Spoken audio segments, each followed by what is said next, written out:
Before we head to the official lunch break, it's time for our last pre-final of this event. It's DD2 and DD2 Masters. Let's take a look at the starting grid.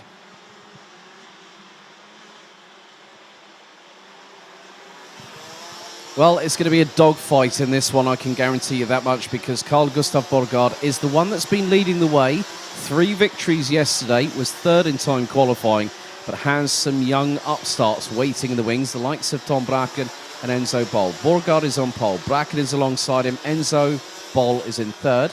Good work by Martin Zianovskis to take fourth in the ranking after heats yesterday, so the Latvian on the outside of row 2. Row 3. Enzo Boulogne and Lucas Pernod. Pernod's had a great weekend so far. Could have been a few more better results for the Canadian, but we'll see what he can do from row 3. Row 4 is Jules Cousin and our DD2 Masters class leader at the moment, Nikolai Christensen. Row 5, completing the top 10, is Sebastian Humpelhardt and Patrick Snolls-Lockmelis. Tim Mikamet starting on 11th, due to have Jordi Westerlaken to join him, but I think might be starting from the dummy grid. I did see something occurring in the pre-grid just beforehand. Thomas Piet, Rasmus Vendelbo, Fabian Bock, Dominic Hummels, Michael Becker, Carl Klebor, Chris Gupp and Christoph Adams ran out your top 20. Completing the 30-strong grid, it's Hannes Border, Robert Schorpian, Jordi Klebor, Frederick Baker, Thierry de Jong, Lennart Schreiber, Albert Homan, and then we've got Nicolas Guillaume, Luca Neuenhausen, and rounding out the grid, it's Latvia's Juris Elaitis.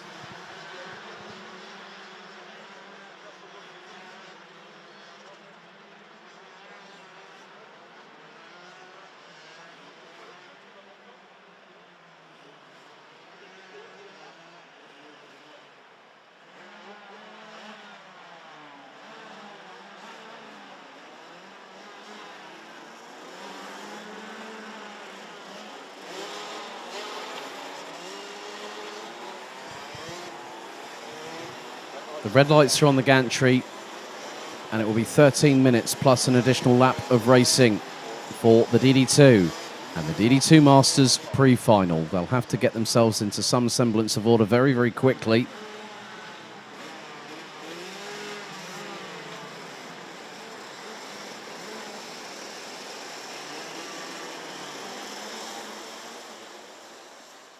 Into the tram lines we go. The revs start to rise. And the lights go out. The DD2 and DD2 Masters pre-final is underway as Borgard leads the field with Bracken following in tow. And there's been an almighty coming together, which includes Patrick Snolls-Lockmelis. There's more drama at the back end of the field. I think even Enzo Bol got collected in the opening exchange into turn number 1. And Jordi Westerlaken is out on circuit, the 432.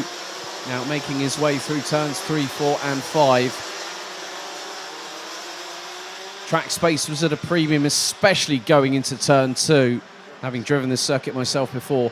Turn 1 is pretty much a slight right kink, and then you've got a hard braking zone, but there has been a change at the front of the field because Carl Gustav Borgard is battling for third, but battling for the race lead at the moment is Tom Bracken, and behind him is the 450 from Canada, Lucas Pernod. Now also Enzo Boulogne is sending a message to the 437 from Denmark, trying to go for third place, and he's got it!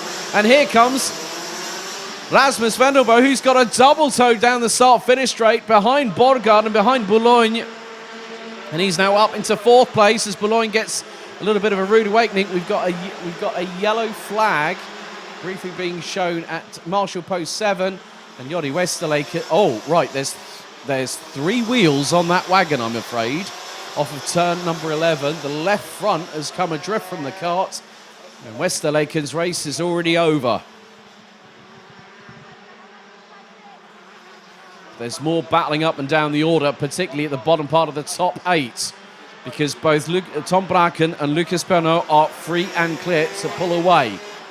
Now we're getting into some really, really interesting lap times, as Tom Bracken last time around broke the 60-second barrier, 59.852. Lucas Pernod was 3.7 tenths of a second behind him after the opening lap. 57.5 from Bracken, 57.7 from Pernod. The pace is now getting closer. The track has evolved significantly.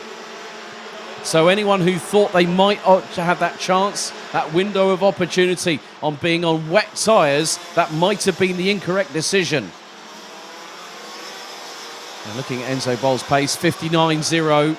That's a big old chunk of time he's losing to Tom Bracken, and that's the 2.5. So Bracken now starting to extend that lead over Lucas Pernot. It was half a second. A little bit further back, Enzo Bol is battling away. Behind him, he's got Carl Clebord, his stablemate from SP Motorsport. And he's in DD2, and he gets a touch from Hannes Border on the left rear. Coming out of turn number 11, Carl Clebord got a bit of a wake-up call from the German right there and then. 3 minutes down, 10 to go, as Hannes Border really gave Carl Clebord a bit of a fright, but Rasmus Vendelbo in the meantime has managed to get through on Carl Gustav Borgard and has already got a 6-kart lead. That is more importantly for third position. Borgard nearly had Enzo Boulogne up the inside through turn 6. And Sebastian Humpelhardt is now with them as well, along with Nikolai Christensen. So a lot in this race has changed. Borgard now on the back foot and is having to fight. Boulogne looks to launch up the inside, compromises the Dane out of turn number 10. Sebastian Humpelhardt gets through. And there is Jules Cousin also looking to get past the pole sitter.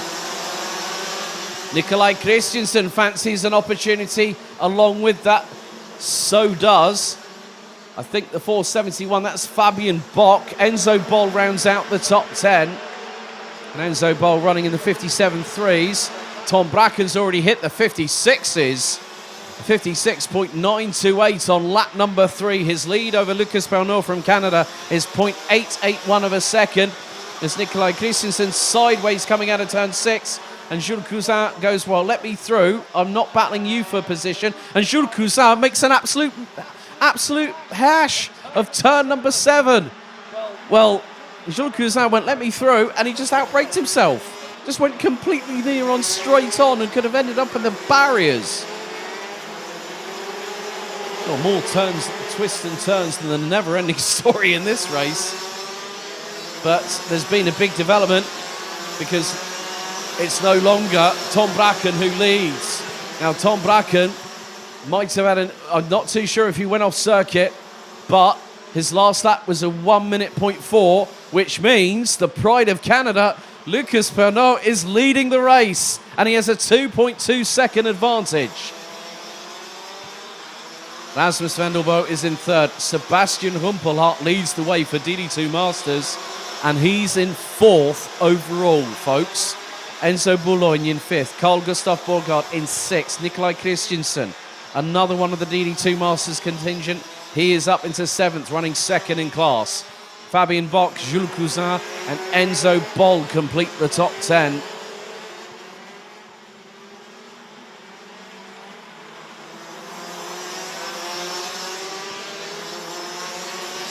So with 7.25 minutes to go, Lucas Pernot leads the field across the line to start lap number 7, as Rasmus Vendelbo has got the Jaws music in the ears, and he's chasing down and trying to get past Tom Bracken.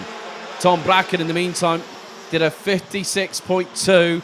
Vendelbo was a 56.157. Fastest lap of the race, but loses time coming out of turn number 6 whilst chasing down Tom Bracken. Bracken, in the meantime, closed in by over 1.3 seconds on the previous lap, having made that little mistake on the previous tour, which would have been lap number 5. So it's not the fact that Lucas Pernot could find this being his race to lose. It's his race to fight for the victory now. He's got an opportunity. He's been at the sharp end of the field all weekend.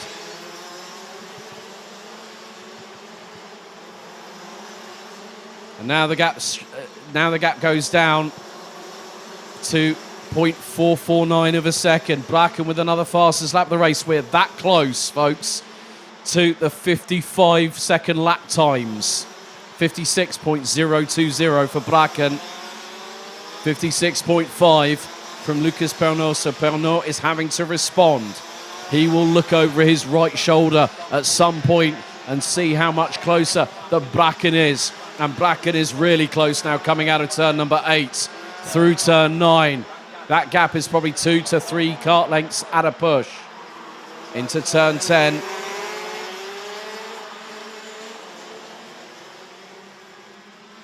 And Pernod will come out of the final corner after 8 laps and still be leading.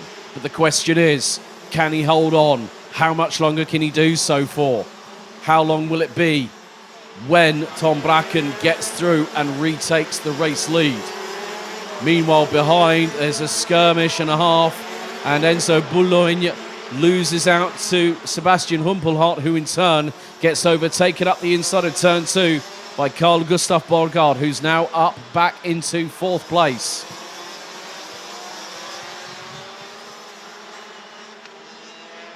And Bracken is really close now. That gap is nothing. Coming through out of turn 8 into turn 9 once again. Bracken looking one way through into turn 10. Sweep to the outside to carry the momentum through the corner. Lucas Pernod is looking forward, hardly looking back at all. Now out of the final corner, on the pedal, on the loud pedal, Pernod takes a look over the right shoulder. Bracken is within that window now where he can launch an attack up the inside of turn 2. As Pernod drifts wide out of turn 3, gifting Bracken the lead. And now here comes Rasmus Vendelbo. One slight mistake, one slight unforced error, and that's exactly how quickly things can change.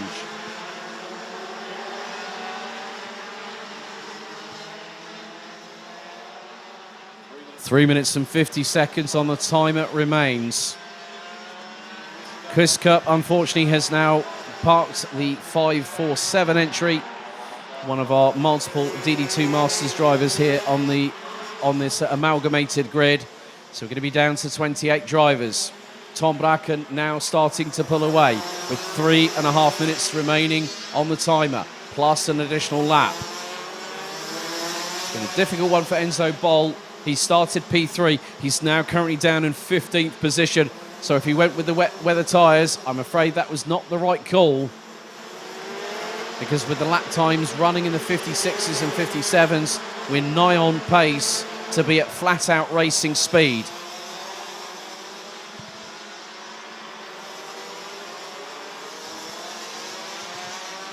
And Enzo Boulogne is effectively the DD2 meat and a Masters sandwich right now, because in front of him he's got Sebastian Humpelhardt, behind him he's got Nikolai Christiansen, both from RS competition.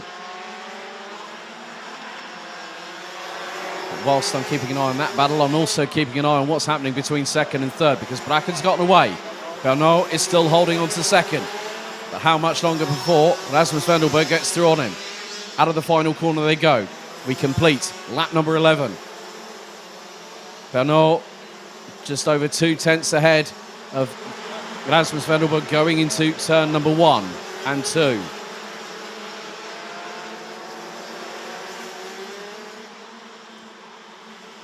There's been a couple of changes. Hannes Bode getting past Karl Clebot. That's for 11th. Tim Mikametz and Enzo Boll getting past Martin Zianovskis. The Latvian has struggled throughout this race and finds himself all the way down outside of the top 16, and he's just in front of Thierry de Jong from the Netherlands.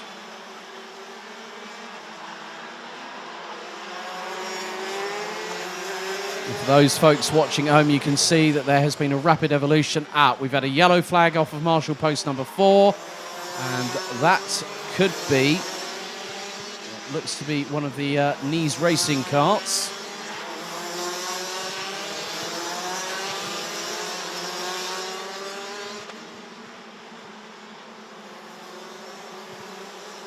That cart is now making its way through turn number 11.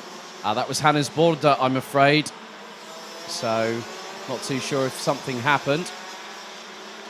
But in the meantime, Rasmus Vendelbo has finally got past Lucas Pernod for second position as we head into the final 60 seconds plus an additional lap of this DD2 and DD2 Masters pre-final.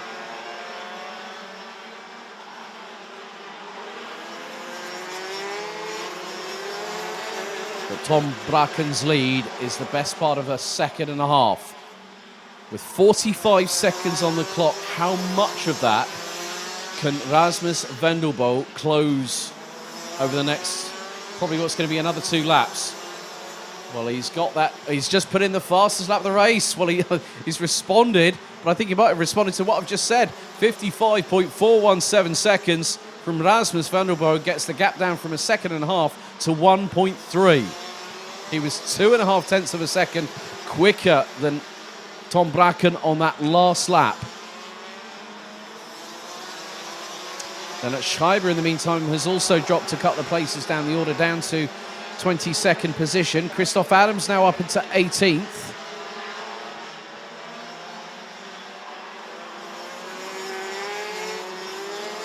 The timer has expired, and Tom Bracken will lead the way onto the 14th or the 15th and final lap of this race. Rasmus Vendelbo seems to be closing him down, but time is not on his side. Gap is now 0.965 seconds. Another fastest lap, and this time it's a 55.1 flat from Rasmus Vendelbo. Gap now down to 0.965 seconds. Almost halfway through the lap as Bracken, Vendelbo and now Pernod make their way down the Europalan. Vendelbo is absolutely a man possessed right now. He's got the bit between his teeth, and if he does go for it, well, that gap was 9.6 tenths after the previous lap. It's probably not even half that right now. We've got 2 more corners to go. Bracken and Vendelbo not that far apart now. Pernod is going to be sitting pretty in 3rd place, but out of the final corner, it's going to be Tom Bracken that wins the DD2 pre-final. Vendelbo up to 2nd from 14th on the grid. Lucas Pernod for Canada takes 3rd, having started 6th. Carl Gustav Borgard takes 4th. Enzo Boulogne in 5th. And this time, the provisional DD2 Masters class winner, Sebastian Rumpelhardt, finishing in 6th overall, ahead of Nikolai Christensen. Jules Cousin, Fabian Bock and Robert Chopion round out the top 10. Carl Klebor, Patrick Snolls-Lockmelis, Tim Mikemetz, Enzo Boll, Martin Zianowskis, Thomas Piet, Thierry de Jong, Christoph Adams, Michael Becker. Hannes Border round out the top 20. Juris Elitis, Frederick Baker, Leonard Schreiber, Nicolas Guillaume, Albert Heumann. Then we've got Dominic Hummels, Jordi Klebor and Luca Neuenhausen rounding out the 28 that finished. On lap 8, we lost Chris Kopp. And despite getting out of the dummy grid on lap 1, Jordi Westerlaken would have 3 wheels on the wagon and would promptly retire on the outskirts of turn 11.